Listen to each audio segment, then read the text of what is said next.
Good afternoon, I'm Vinnie and welcome to my studio.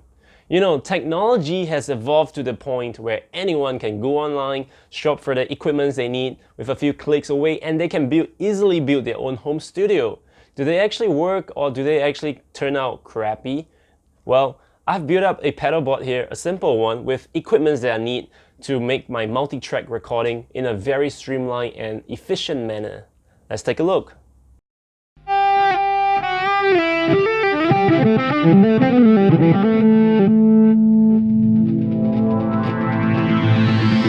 Now before I talk about anything in today's exciting episode, I'm gonna need you to hit the subscribe button so that you'll be informed of all the new videos I'm gonna make for you. When we talk about recording a song, it's down to the basic 5 things. We need the drum set, we need the bass guitar, we need the guitar, we need the keyboardist, and we need someone to sing. And that's the basic 5 things that you actually need. But of course, if you're building your home studio, recording a drum set will not be that easy. We'll put that topic aside for our next video. But today we're going to emphasize on how I can record guitars and keyboards all into a recording with a very simple streamlined pedal board that I've built up here. I have to say a big thank you to Pete Thorne because of this little thing that he introduced over his video. Well, this is a Moa radar. It's not new in the market anymore, it's been around, but the pricing and the size and everything makes it look very dubious. I have to say, when I first saw this product, I was like, maybe it will work, maybe, I'm not too sure. And the amazing thing is that I can actually load an amplifier, a real amplifier, into this thing and I get good sound out of it. Sounds too good to be true, right? We'll see it later on. Wait a minute! In the current industry, you can actually opt to record your bass with a plug-in you buy online, or you can even buy such a little mini amplifier pedal, preamplifier pedal for your bass. It comes with all the knobs and dials that you need to tweak your sound for your bass. Basically, the top row is your equalizer, the bass, mid, and treble. And then we have the gain, we have the enhancer, which is, I would see it like the higher frequency, and the boost on the higher frequency of your signal. You have a compressor that's very helpful for bass guitar, and then there is a master. So this basically helps you record everything directly into your audio interface with a DI out. And the sweet thing is they also come with like ground lift, and there is a 2 little switch here. There's like a mid shift and a bass boost. So it is very tweakable. So you can also use this as a live gig pedal. You know, you can run this line out right to a real amplifier, but which I don't see the point, because if you're doing this, you probably are running it through a kind of cab simulator or something. And if we were to record guitar, sometimes there is a need to record acoustic instruments. So I fall back to this trusty old design, this old brand and pedal. It's called the Para Acoustic DI. This is like the Swiss Army knife of an acoustic guitar recording. Same thing here, it comes with a DI out. A lot of my friends use this for live gigs. They actually don't use this for recording, but I see it as a very good thing to do, a very useful tool to use as a recording equipment. So here we are. It comes with input, your regular input, your gain, your FX loop, which is very helpful if you are going to plug in effects through your this preamp, and invert for phase shifting, and finally the output. So if you're doing this live, this is pretty much where you're going into an amplifier. Again, like I said, I feel like if anytime you need this, you probably got an amplifier with all the EQs and parameters that you need. But if you think that the EQ on board of the amplifier you're using is not that good, well, we have help here. And to streamline my workflow, I got this cheap pedal of my friend who's no longer using it anymore. It's basically a simple loop pedal with 2 input, 2 output. So it's like a loop 1, loop 2 kind of thing with an output here, and there's a input source and your tuner out. So which is why I click here, do not step.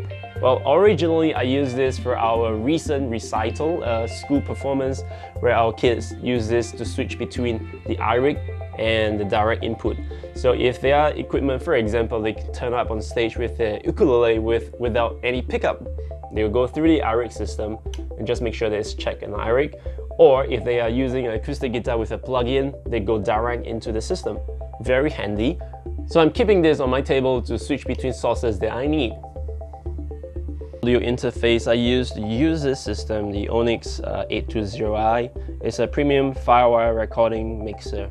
So the problem is Firewire. Who still use Firewire? I mean, my system don't have any Firewire anymore because previously I was using this iMac and it has got the Firewire, so it makes sense. But right now, it doesn't really make sense to me. I have to move on. And I got myself this thing. This is a Behringer X32 producer, a very cool device which comes with motorized faders and all. Just have a look, motorized fader. Ta-da! The first thing I did when I got this mixer was to play with the fader. So cool, so fun. But later on, of course, I realized that the faders are actually very helpful. And as you can tell, I have labeled down the track. From what I know, there is a more advanced model where you can digitally show the tracks as a screen indicator here. Well, I like it old school, so writing it down like this looks cool and motivating, I guess. So yeah, there are various tracks. This is written down for our recent recital, so it doesn't make sense with this current setup anymore. This setup, I'm only going to use 3 XLR cables. Mainly the first one that will go into our Para DI, this one will go into our MOA radar, and this one will go into the bass preamp from Eden. Useful tip time. Now, a lot of people went online and share how they need to make a switch, like a plugin like this, or adapter like this for the Para Acoustic DI because it needs a 9-volt battery to run. Well, actually, if you're plugging into a mixer like this, all you need to do is make sure that you select the right track and you turn on the phantom power and it works. Watch here. So here I've cued the power and now I'm gonna turn it on, ready, go. There it is. You actually don't need an external 9-volt battery to run the Para Acoustic DI. Just taking a break here. Now, if you have not been subscribing to us, it's time you hit the subscribe button right now. Right, let's continue. Alright, with everything set, now let's try to record a short jingle. Okay, first thing I call up is using a auto drum system here. I actually don't know what it's called, wait a minute. It's shown somewhere, let me see. Okay, it's just called drummer, fine. So we're gonna choose something that we think is pleasant. As you switch around, they will change to a different type of sound. Crash the party.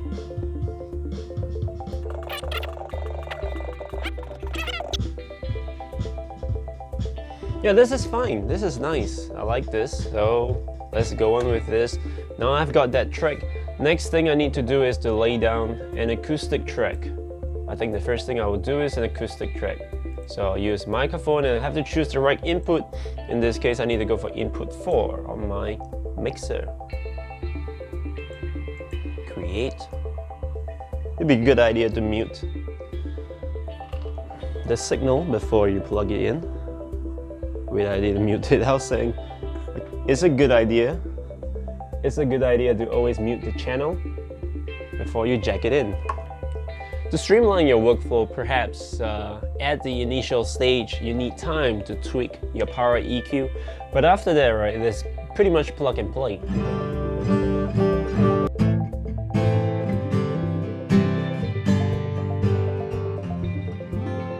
Okay, cool. Let's have a listen to how I can write something over this.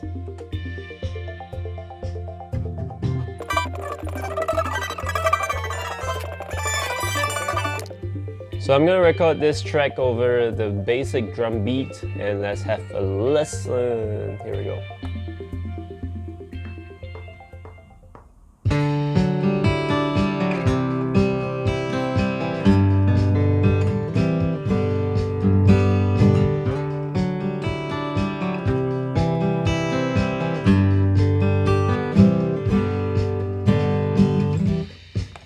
There we go. I'm gonna set it to loop first. Let's give it a little boost here. It sounds a little weak.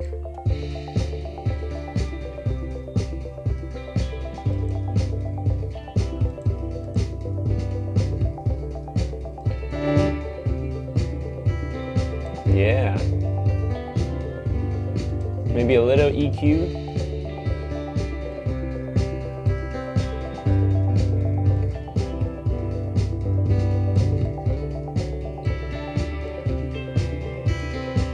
sits well in the mix. Okay, cool. So we're done with that. Let's mute that channel again. Oh, one more thing. The live monitoring on your GarageBand needs to be turned off as well, because see that my channel is actually muted on the mixer, but you can still hear it from the system. So I better turn it off. There we go, bass signal is up. Oh yeah, I need to add a new track, I forgot about that. Let's go, so we create a new track, in this case it's input 7. And again, I can tweak all I want on the pedal before I actually record.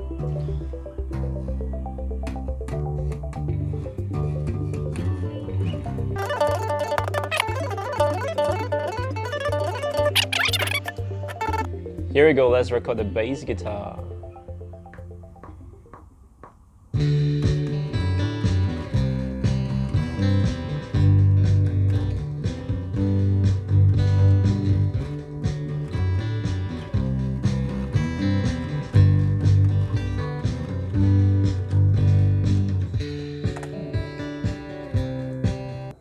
So next up, I want to record in a clean acoustic, clean electric guitar. Same system here, I need to create a new track. This time around, I happen to be on channel 6. Now, what is the system here? Okay, what is the flow?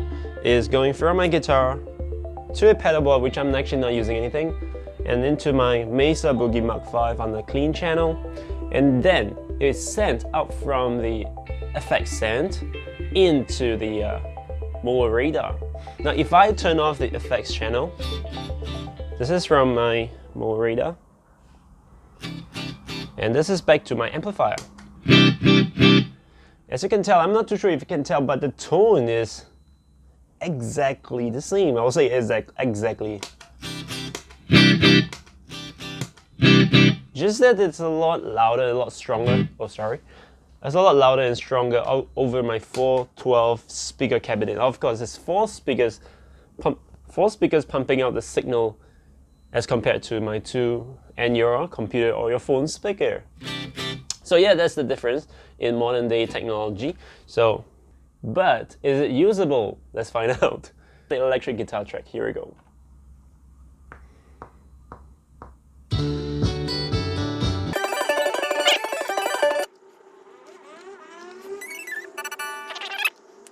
So electric guitar, clean tone, we're done. Let's go for some dirty electric guitar tone. One trick I like to do is to use a tuner pedal as a mute. So this way I can safely plug it out. Alright, next track I'm gonna do the electric lead guitar track. I'm gonna create a same because I'm actually going through the same channel on my mixer. Right now it's going through the next track, but on the same channel.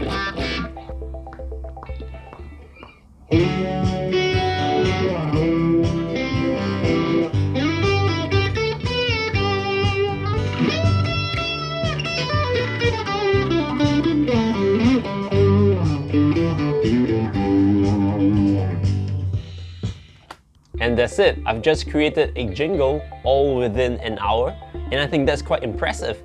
So I think the next step to do, if I'm gonna be a little fussy, is to tweak the timing, the EQ, and the balancing of this whole track. Otherwise, this track is ready to rock the world, man. I also know where your eyes are looking. You're looking at, hey, what guitar is this? This is a Fireman Paul Gilbert Ibanez guitar.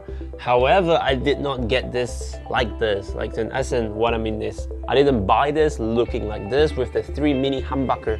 I actually got it originally fitted with this triple single coil injector pickup from DiMarzio for Paul Gilbert as well, and I rig out the whole thing, and I took out the whole thing, asked my aunt to help me get this mini humbucker from DiMarzio themselves, and then I fit it on with this new black pickguard, and it looks really sleek. Apart from looking really sleek, the sound is really cool. I'm gonna do a video to talk about the tonal differences between the mini humbucker and the original injector single coil, stacked single coil pickups. So do subscribe and follow when I release that video. It's been a while since I've recorded a video for YouTube, and this time around I'm trying to streamline all my workflow and process so I can churn out more videos for you. And instead of like the previous one where I feel like I've put in a lot of effort, but the workflow isn't that quite right and everything took a long time to produce. I feel like everything should be done as quickly and as efficiently as possible, which is why I put up this pedal board together and help to see if you yourself can benefit from this kind of setup. Well, that's all I have for you for today. Hope you learned something and benefited from this video. Do remember to subscribe to our channel, and I'll see you in the next video. I'm Vinnie. Bye. A little bit of the mixing, I tweak every one of them according to my liking. I think it's gonna turn out quite alright. Let's have a listen.